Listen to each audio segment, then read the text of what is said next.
What could go right? I'm Zachary Carabell, the founder of the Progress Network, joined by Emma Varvaloucas, the executive director of the Progress Network. And this is our adjunct to our longer form podcast, also called, conveniently or inconveniently enough, What Could Go Right? This is our progress report where we look at the news of the week, news that you may have missed in the fray of negativity, news of things that are going right in the world. Now, whenever you are listening to this, whether it is the week that this came out or subsequent weeks, we are recording this in a time where the headlines are particularly grim, with escalating violence in the Middle East and, of course, stories of other problems around the world, from civil war in Sudan to turmoil in Myanmar to our own delightfully chaotic and divisive presidential election in the United States. So we all may be forgiven for not noticing that in the midst of all of that, there are also things that are going right, things that are going well. And one of the challenges of our lives in the contemporary world, and one of the things we try to do here at the Progress Network, is deal with dichotomy. How do we hold two truths to be simultaneously true? One truth being there is a lot in the world that is going terribly wrong, and there's a lot in the world that is going wonderfully right. They can both be true simultaneously. And our issue is not that we are overemphasizing necessarily things that are terrible, but rather that we are underemphasizing things that are not.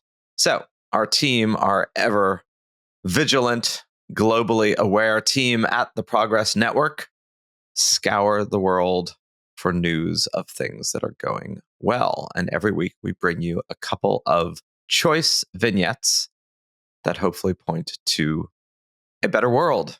So, Emma Varvaloucas, who is the keeper of all good news, she has a very large storage facility, digital, that compiles all of the good news in the world, somewhere in the cloud, accessible only to a select few, and every now and then dips into that ever-growing archive and pulls out a few choice nuggets.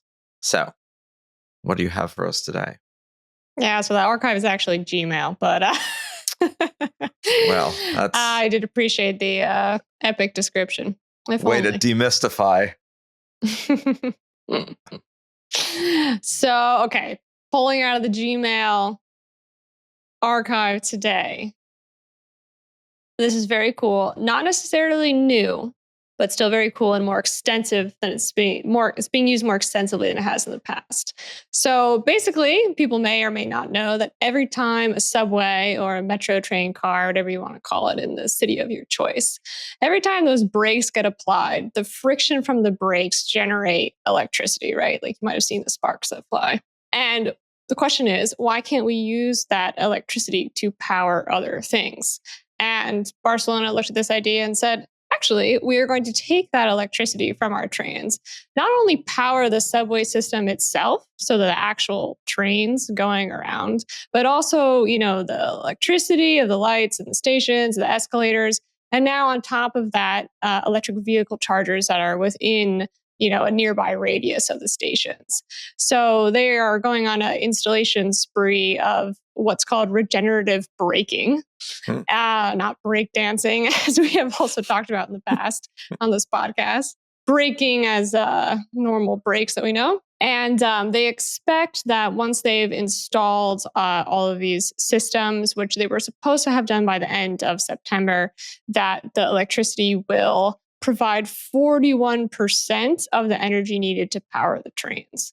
Wow. So very cool. This article is in the Grist, by the way. I'd love to give a shout out to the Grist because they have really great climate-oriented stuff.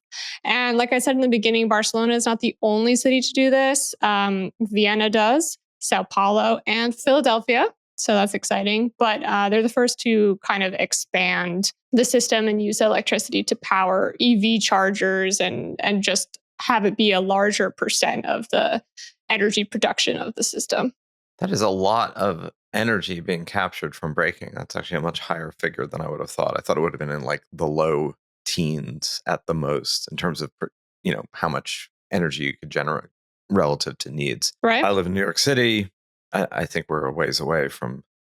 We're still trying to get our brakes to work. I think that's probably unfair. Oh, I mean, there's been no jeez. runaway trains, but we're nowhere near the infrastructure for just replacing 80-year-old switches, let alone 21st century recapture technologies. But it's good that other cities are doing it, and I didn't realize it was such a large percentage. So cool. Yeah. Yeah. And actually, the Grace article does talk about could this one day come to New York City? And it seems like the MTA is sort of interested, but there's definitely no plan. Yeah. So the There's answer is concepts of yes. Yes, it could. plans. Yes, it could one day come to New York City. Yes. Yeah. Absolutely no information besides that. Don't count on it. But you never know. Next on your plate. Next. We love a good science innovation around here.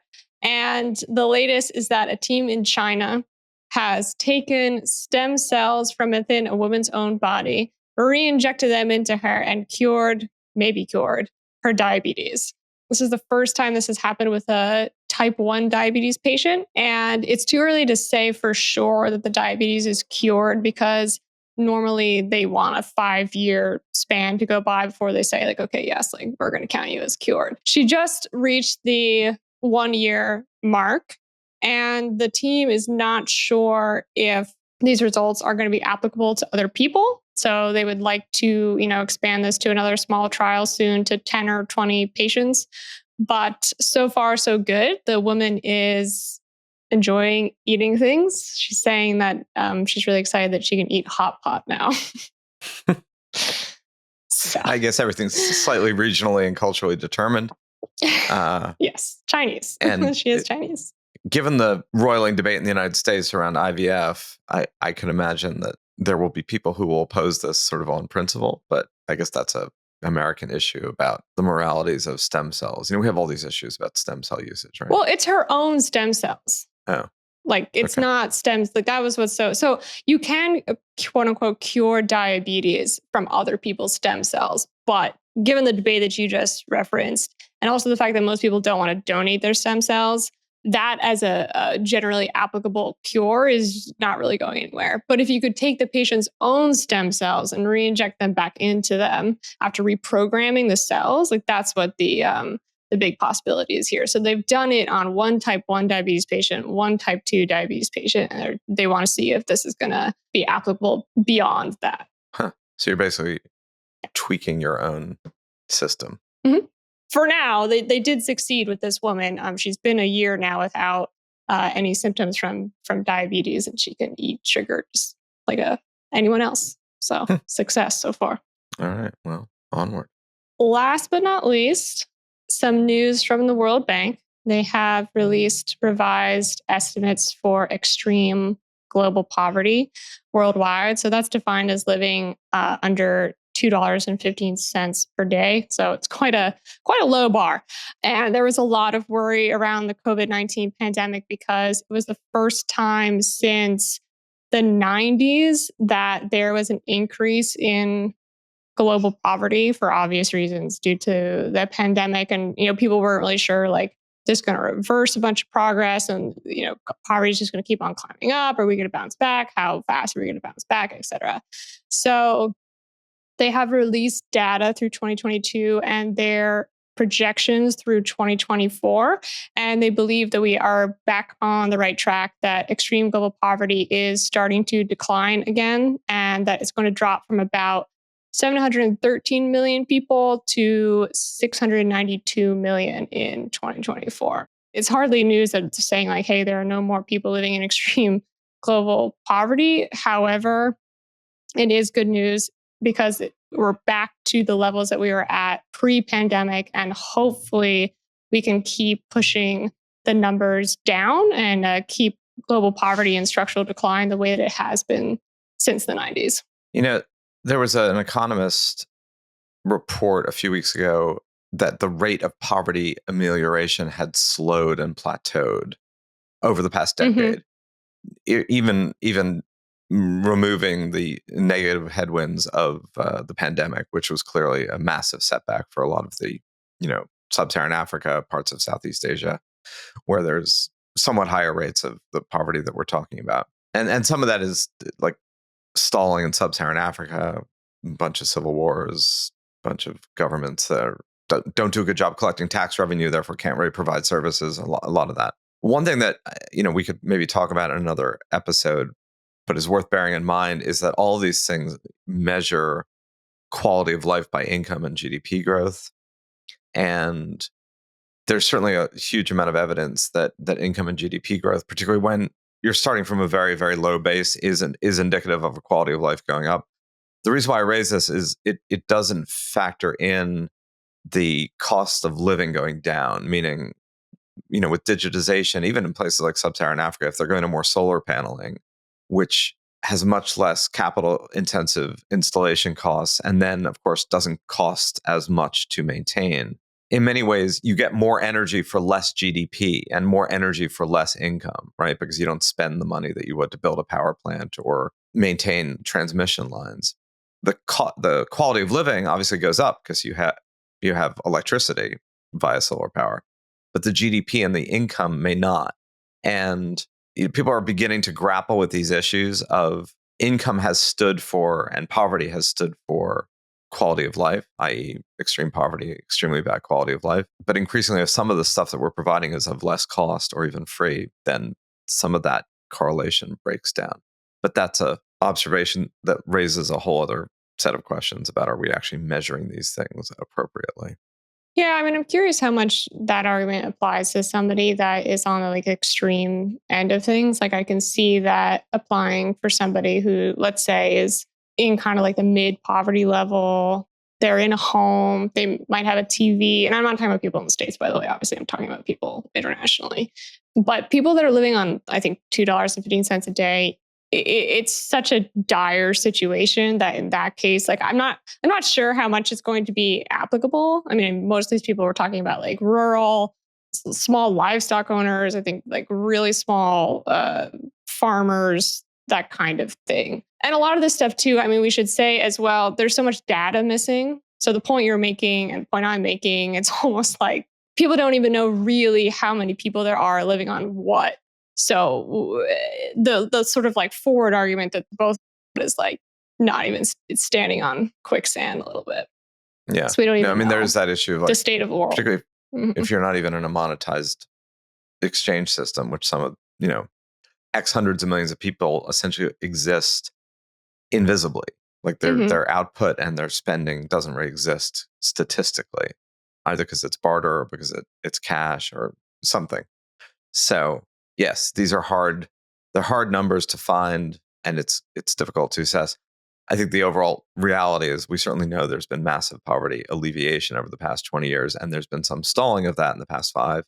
And it would appear that maybe that stalling was a pause and not an end. Of course, we'll only know that in the future, but I think what you're pointing to is it seems like it will have been a pause and not a halt, but we'll find out. The stuff from the pandemic, certainly. I think the question other than that most people don't realize that you mentioned in the beginning when we were talking about this topic is that a lot of extreme poverty now is less so because a country might be poor and more so that there's extreme rates of poverty in conflict laden areas. So DRC, places like that, Sudan, those rates are so high and intractable at the moment because of the conflict. And that my understanding is that's why the rate of improvement has slowed down, because that has something less to do with getting aid and getting GDP up and things like that. Indeed. All right, so that is it for us today. We will be back next week. Same bat time, same bat channel. Please sign up for the Progress Network newsletter at theprogressnetwork.org. It's called What Could Go Right. It's free. It goes into your mailbox, and it festoons you with similar stories and more on a weekly basis, all neatly packaged into some quirky thesis of the week by Emma. And send us your ideas, send us your thoughts, send us your critiques. We will listen to all of them and respond to some of them. And thank you to the Podglomerate for producing and to our team at the Progress Network. And we'll talk to you next week.